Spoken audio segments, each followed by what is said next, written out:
Hey everyone, it's Movie Lover Warren 20 here, and I'm here with a new lists video. And this list is going to be for my top 10. It's another horror list ranking, kind of like with horror sequels. It's the third and final horror sequel list, and this list is going to be for the top 10 underrated horror sequels.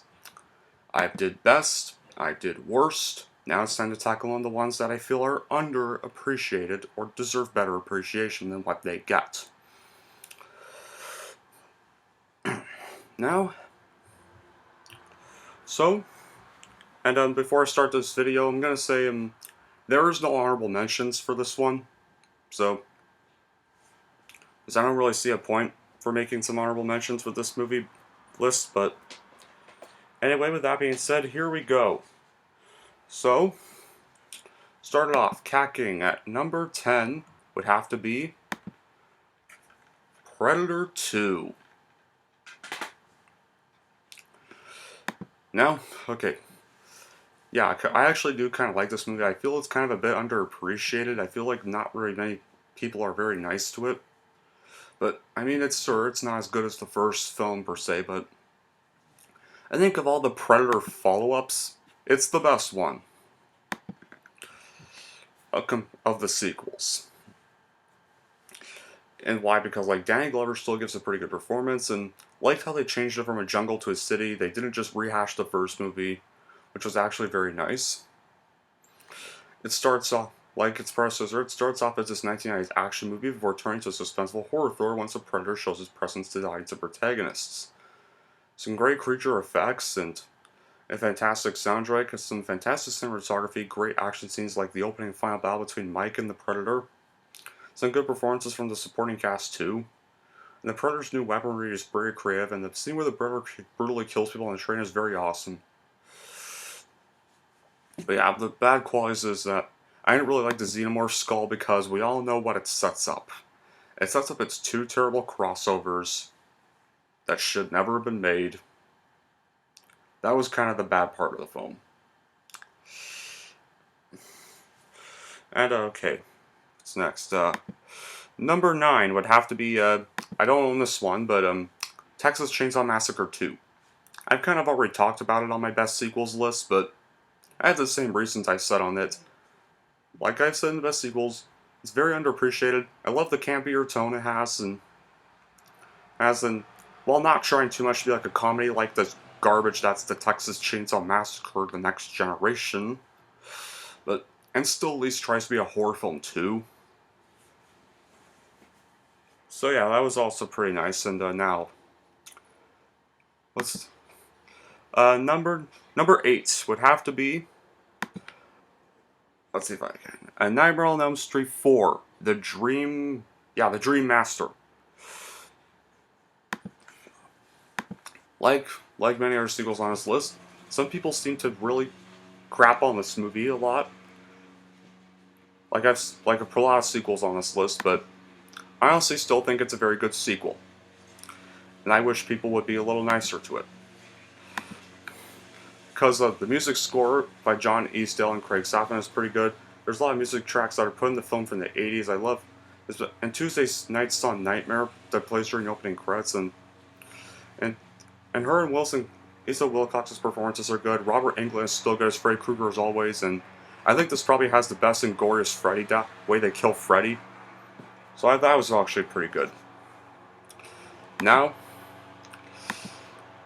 number 7 would have to be Friday the 13th, the final chapter.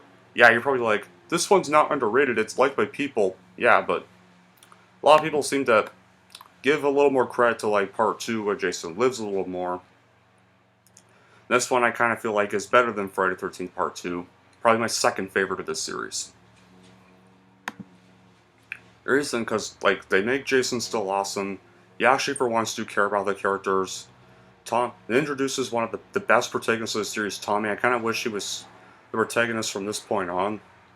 Still some great suspenseful and creepy moments, and yeah, I think it's just an awesome sequel in general. Slasher movie in general, one of the best slasher movies in general. Number 6 would have to be Bride of Chucky. Yes, there I've said it. Because I still like this movie a lot too. I mean, I think it's my third favorite of the series behind Child's Play 2 and Child's Play 1. Especially, like, it has the best opening scene of the series where you see, like, Michael's mask, Jason's mask, Freddy Krueger's glove, and Leatherface's chainsaw. And, which was very nice Easter eggs. Very nice little cameo references.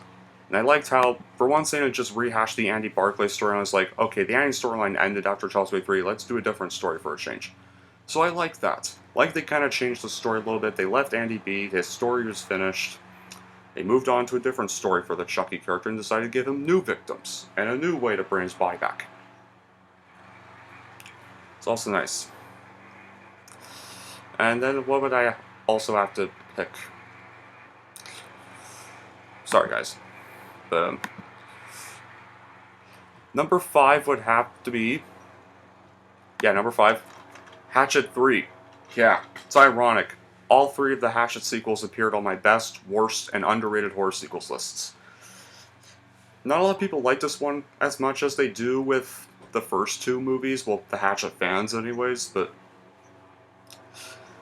I mean, they don't think it's as good, and I do kind of agree with them, but this was still a good way to end the series. I kind of wish they ended the series here instead of the crap called Victor Crowley we got, which was very unnecessary.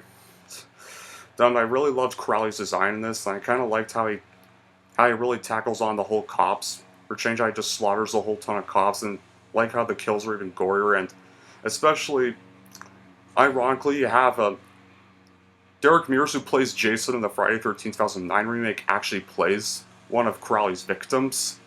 So it's pretty nice. It's like, and Kane Hodder plays Jason in a few other older sequels to Friday the 13th, so it's pretty hilarious. Original Jason kills remake Jason. Pretty nice combo you got there. Alright, number 4 would have to be... Oh yeah. Scream 4. I mean, yeah, they say it's an improvement over the third one, but they don't really praise it as a great, great horror sequel. Just kind of... To be fair, I kind of wish this were Scream 3, not the Scream 3 we got, because this has more of a connection to the first 2 than 3 really did. It felt like a way better final chapter than the generic ending of 3.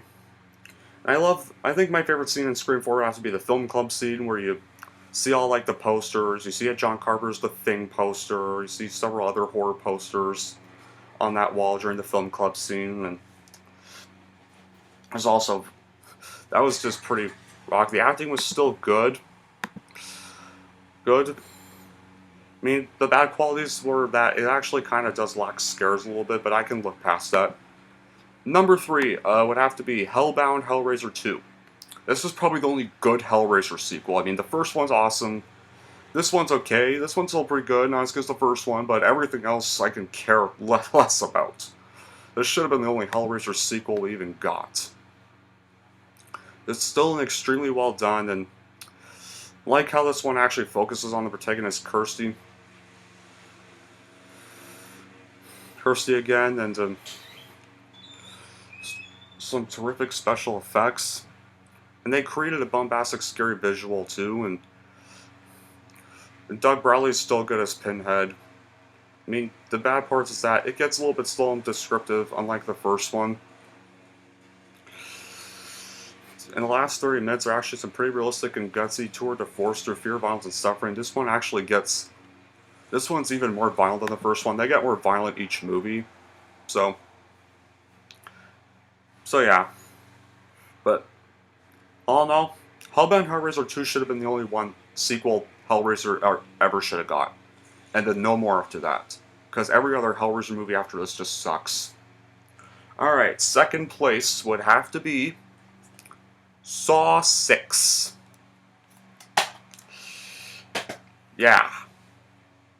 I enjoy this film for what it is. I mean, I think of all the sequels that come after Saw 3, Saw 6 is probably the best of all the lame sequels that come after Saw 3. I mean, Saw 4 was just like not too terrible, but like 5 and 7 are just awful. But this one of the four is probably the best. And I'm gonna say why I do think that. Because Saw 6 is not only really just a pretty good horror sequel, but they kind of get this one, the protagonist, the moral dilemma the protagonist faces this movie as part of his game throughout the movie. It's a real powerful choices. Traps are gory as all hell, you know. So, and basically the emotion behind the decision and ending of all the traps. This one actually is pretty shiver inducing, and I think this probably has my favorite. I think this one probably has one of my favorite plot twists in the movie, and this would have to be my third favorite ending of the series. Series 2, and like, it was just a perfect way to go after Saw 5. I mean, Saw 5 had an okay ending, but didn't really like it, but this one I actually enjoyed. This one I actually enjoyed fourth most. This was my fourth favorite in the series. No offense to those who probably don't like it. And then, of course, now for the number one underrated horror sequel, the one that should be a little more appreciated, Halloween H20, 20 years later. I ironically reviewed this movie this week. You gotta say, after Halloween Curse of Michael Myers, this was a perfect way for Halloween to come back on its feet. Like a fun, fast-paced movie. There's good acting, good pacing, good story, some good kills. The ending even rocked too. The ending felt like a great way to end the series, but then of course we all know they made the crap called Halloween Resurrection, ruined it all over again, and so forth. But I pretend Halloween Resurrection does not exist, and this is the canon end.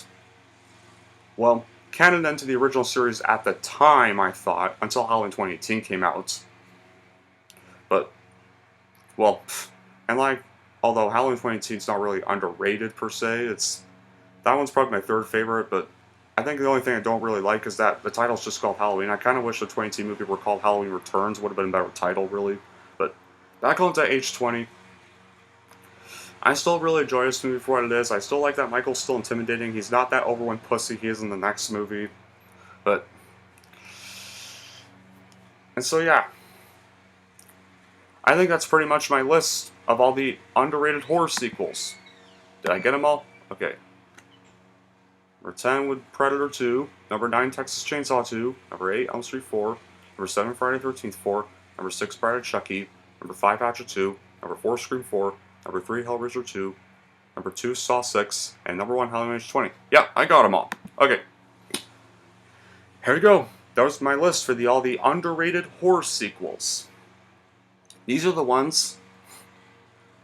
horror sequels that I wished got a little more appreciation for what they get. And I think are kind of better compared to most people say they are. So yeah. And that completes the trilogy of the horror list rankings. I will be kind of doing this again, except I'm probably going to be doing this for superhero movies next. Or comic book movies. Yeah, like worst superhero movies, best superhero movies, underrated superhero movies. Or I don't think there's a lot of underrated superhero movies, so that might be kind of hard. But anyway, that'll be it for this video. Thank you all for watching. And if you like this and want to see more, and don't forget to like and subscribe to Movie Lover 120.